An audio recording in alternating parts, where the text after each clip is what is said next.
mas tudo Ele sofreu e venceu em nosso lugar, para nos mostrar que o Criador, o único Deus, nos ama e deseja restaurar. Seu perdão vai além dos céus, nenhum monte é tão alto, nenhum vale tão profundo como o amor do nosso Deus.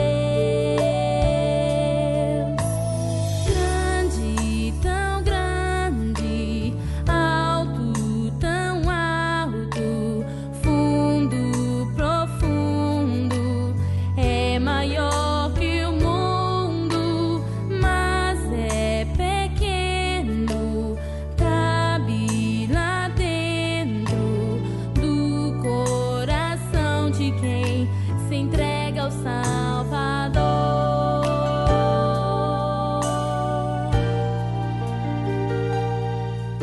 Jesus deixou toda a sua glória,